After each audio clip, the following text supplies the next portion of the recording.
วิดีโอนี้เป็นเพียงแนวทางเท่านั้นไม่สนับสนุนให้เล่นการพนันใดๆการพนันมีความเสี่ยง100%โปรดใช้วิจารณญาณในการรับชมขอบคุณครับ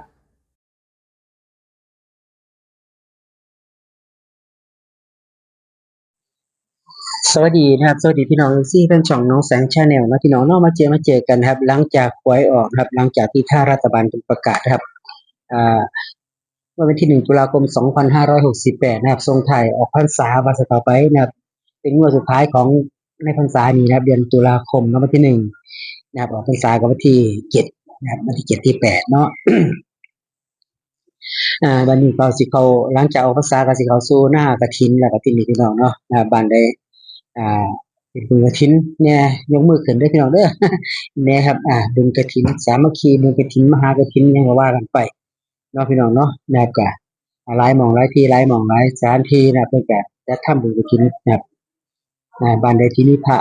หารูปหรือว่าบ่ถึงหารูปสามารถเฮ็ดได้คือเก่าพี่น้องซุมื้อนี้แล้วแต่ยุคแล้วแต่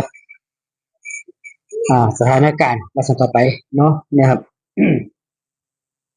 เอาเฮามาสรุปกันแล้วกันครับสรุปกันเลยนะครับสำหรับคลิปนี้นะพี่น้องเนาะนะครับเข้ามาแล้วก็อย่าลืมเด้อพี่น้องเด้อกดไลค์กดแชร์กดติดตามกดกระดิ่งเพื่อเป็นการแจ้งเตือนให้ด้วยนะครับขอบคุณหลายๆกันแล้วกันนะครับสำหรับพี่สำหรับน้องที่เข้ามาเบิ่งมาชมนะครับ อ่าคำเตือนนะครับคำเตือนทางช่องของเราเสนอเพื่อเป็นแนวทางเลือกซื้อสลากกินแบ่งของทางรัฐบาลเท่านั้นนะครับไม่สนับสนุนสิ่งพนันที่ผิดกฎหมายทุกชนิดการพนันทุกชนิดล้วนมีความเสี่ยง100%ก่อนตัดสินใจโปรดใช้วิจารณญาณนะครับนี่คือคำเตือนได้พี่น้องเด้อเตือนกันทุกเทื่อเตือนกันทุกข้าวนะครับสำหรับคำเตือนนะครับที่คลิปผมบ่ลืมเด้ทางเทื่อก็ลืมคือกันนะ เนี่ยครับเอากับว่ากันว่า4 ปียังมีพลาดนักกว่าจะมีครั้งเนาะนะครับนับภาษายังยัดยิ่งตัวน้อยๆนะครับ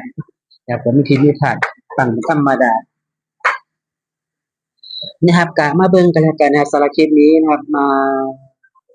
อ่า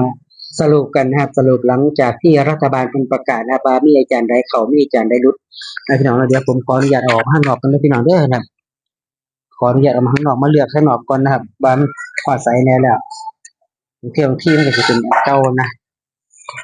เก่ามันก็สิบ่ขาดคาปานใดนะพี่น้องเนาะโอเคเห็นแล้ว โอเคนะครับเราจะมาสรุปกันเลยนะครับสรุปกันเลยสำหรับแนวทางของอาจารย์แต่ละท่านอาจารย์แต่ละสำนักนะครับเริ่มจากนะครับเริ่มจากนะครับอาจารย์ท่านใดก่อนเนาะนะเอาของรวยเอาให้รวยนะครับแอดเอาให้รวยนะครับให้มาที่โอ้ยเป่าก็มีพี่น้อง66นะครับเก้าก็มีแต่เก้าเข้าหลักร้อยนะครับพี่น้องเนาะหลักร้อยนี่เข้านะครับหลักร้อยเข้าเก้านะครับจับชุดให้บ่เข้าพี่น้องโอ้ยเสียดายนะครับจับชุดไม่เข้านะครับสำหรับเอาให้รวยนะพี่น้องเนาะเอาก็บ่ว่ากันนะพี่น้องมันก็มีข้อมีรุดเนาะเป็นธรรมดานะครับเอ้าลมพัดพี่น้องเดี๋ยวขออนุญาตเอาพัดลมอวยจักหน่อยก่อนนะครับโอ้ยเนาะต่อไปเลยนะครับต่อไปเป็นของแอดใต้ฟ้านะครับแอดใต้ฟ้าก็มี8อยู่ที่พี่น้องแต่ว่าหนักบ่แม่นพี่น้องมันเป็น78บ่ข้างบน78นะครับพี่น้องมันก็หลุดไปนะครับถือว่าหลุดไปก็บ่เป็นหยังครับพี่น้องนะมีเข้ามีหลุดเด้อพี่น้องเด้อนะครับทุกสิ่งทุกอย่างล้วนมีความเสี่ยงนะพี่น้องเนาะอ่าทางช่องเขาก็เสนอเพื่อความบันเทิงเสนอเพื่อเป็นแนวทางเท่านั้นนะครับบ่ได้การันตีว่าสิเข้าหรือสิหลุดนะครับ ต่อไปเลยนะครับต่อไปเป็นของอาจารย์ตำไทยอาจารย์มยมแนะนำโชคโอ้ยพี่น้องอ่านเครื่องตำไทยก่อนนะครับสูตรตำไทยสูตรตำไทยให้เด่นมาที่สี่นะครับเม็ดเดียวคือสี่นะครับชอบ4 2 4นะครับ3จับช่วยได้04 54 343 ตัว2 2 4 2 3 4แล้วก็2 5 4นะครับรูดไปพี่น้องสำหรับมาเยอะแยะน้องโชควันนี้ก็ได้นะพี่น้องนะก็พอเพียงพี่น้องนะครับทุกสิ่งทุกอย่างมีเข้ามีหลุดคือบ้านนั่นแหละนะครับตามต่องวดหน้าก็แล้วกันนะพี่น้องเนาะแล้วต่อไปเป็นของอาจารย์หนุ่มบอระบือนะครับหนุ่มบอระบือก็ให้มาที่8นี่ที่พี่น้องโอ้ยเสียดายบ่มี78มันก็เลขแค่นั้นก็ออกปราบเสี้ยนนะพี่น้องเอาอาจารย์แต่ละท่านอาจารย์แต่ละสำนักก็โอ้ยพี่น้องผิดไปกระจุยกระจายให้กันเด้เจ็ดบัดนี้แหมแอดมินซื้อ72จังซี่ลอตเตอรี่ตั้งว่า3 ใบพี่น้อง เห็นเจ็ดมาแล้วได้ยินว่าเจ็ดมาแล้วลงท้ายว่าเจ็ดสัตว์โอ้ยเจ็ดสองตัวแต่ว่าแอดมินซื้อเจ็ดสองมันก็เลยถือว่าบ่ถูกเนาะพี่น้องนี่ครับต่อไปเลยนะครับต่อไปเป็นของอาจารย์ท่านใดล่ะพี่น้องเดี๋ยวได้พี่น้องเด้อเป็นของเดี๋ยวพี่น้องมีเข่าอยู่เด้พี่น้องเอ้ยมีเข่าอยู่เนาะครับแต่ว่าอาจารย์ได้ท่านเข่ามาเบิ่งกันก็แล้วกันครับมาดูของนะครับอาจารย์แอดยืนนะครับแอดยืนอาจารย์ยืนนะพี่น้องเนาะโอ้ยพี่น้องนี่69นะครับ70นะครับมันเป็นบ่เป็น78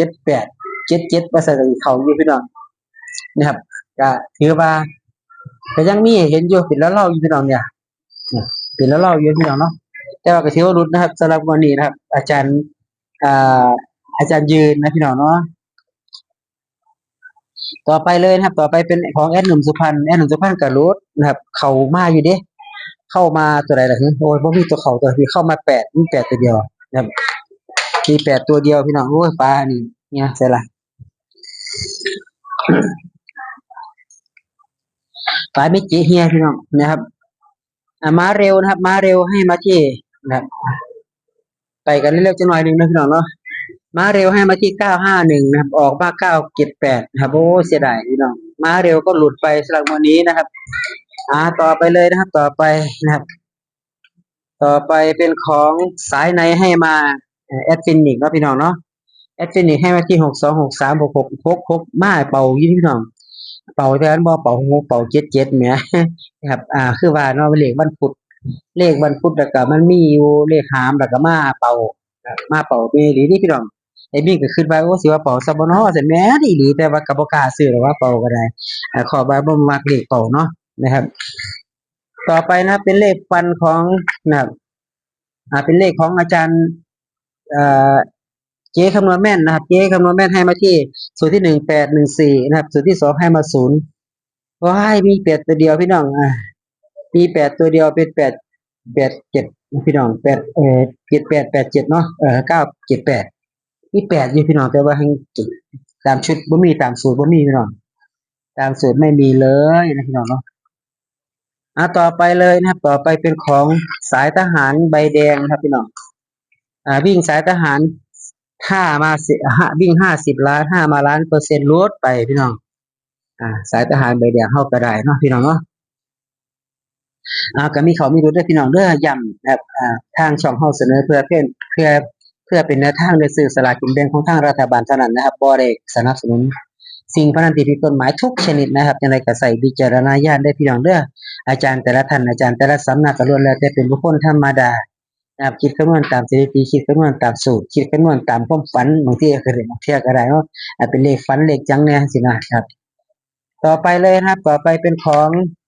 อาจารย์กรกาลสินเป็นชุดฟันนะครับชุดฟันไปที่6นะครับนิดเดียวคือ6รูทพี่น้องนะครับวันนี้เนาะอย่างเด่นกำลังวันครับเด่นกำลังวันวันนี้เข้าพี่น้องนะครับเข้ามาที่7จับ2ตัวที่ได้พี่น้องแอดมินบาร์อยู่เป็นบาร์อยู่นะครับ67667หรือว่า161217นะครับ767277มันก็จะเข้าอันนี้ก็ถือว่าถูกนะพี่น้องเนาะเข้ากำลังวัน1ตัวมาเก็ตครับเลขกำลังวันครับอาจารย์ไม่ออกนามมา1 ถึง 2ตัวมา1ตัวพี่น้องมาที่ล่างนะเพราะว่ามันเน้นไปทางล่างนะครับอาจารย์ไม่ออกนามไปทางตะลุมหลายกว่านั่นเขาเด้อพี่น้องเด้ออาจารย์ไม่ออกนามนะครับต่อไปเลยนะครับต่อไปเป็นของเป็นของอาจารย์อย่างก็แอดหมาน้อยคอยรักนะครับอาจารย์หมาน้อยคอยรักนะพี่น้องให้มาที่45245346243หลุดพี่น้องนะครับสำหรับชุดบนฟ้าหลุดไปนะครับมาเบิ่งเพิ่นฟันนี่พี่น้องโอ้1กับ7มันตัวเดียวกันถ้ามันอาจารย์เพิ่นว่าเพิ่งเนี่ยล่ะ86นี่87ก็บ่ว่าดีอยู่นี่อาจารย์เพิ่นก็ได้โอ้ยเนาะเอาจังได๋งวดหน้าก็เอาให้มันชิวๆแม่นเด้ออาจารย์เด้อให้พี่ให้น้องเฮาได้ฝากความหวังไว้นำแน่เนาะพี่น้องเนาะ นะครับเบิ่งใน87พี่น้องถ้าสิเป็น81พี่น้องน่าสิเป็น87ก็สิไข่อยู่เนาะมันเข้าบนเข้าล่างก็ถือว่าเข้าเด้นะครับก็ถือว่าเข้าเพราะว่ามันน้อยตัว1ตัวพี่น้องว่าโอ้ยเสียดายพี่น้องเสียดายแฮงนะครับต่อไปเลยนะครับต่อไปเป็นของ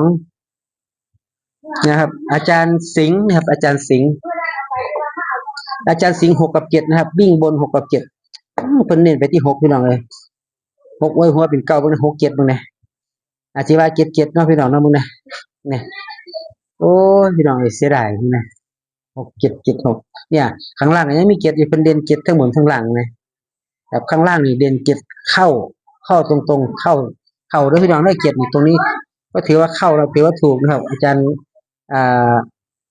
สิงห์นะครับให้มาที่4กับ7นะครับถ้าผู้ใดหลุดผู้ใดออกกำลังกายหมานนะครับเพราะว่าเพิ่นเน้นไปที่ล่างพร้อมพี่น้องล่าง7นะครับบนก็7เหมือนกันนะถ้าเฮาวิ่งมีโอกาสได้ทั้งบนทั้งล่างนะครับแต่ว่าบนบ่ได้หรอกเพราะว่าบนก็ได้พี่น้องโอ้ยเข้าทั้งบนทั้งล่างตัวนี้ไปได้แท้มันออก9 7 8นะพี่น้องเข้าทั้งบนทั้งล่างนะพี่น้องเข้าทั้งบนทั้งล่างได้พี่น้องเด้อ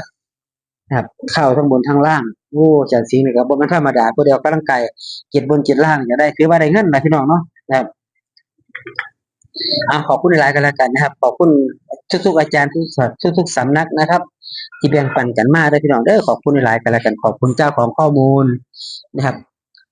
ขอบคุณหลายๆอาจารย์กันแล้วกันนะครับ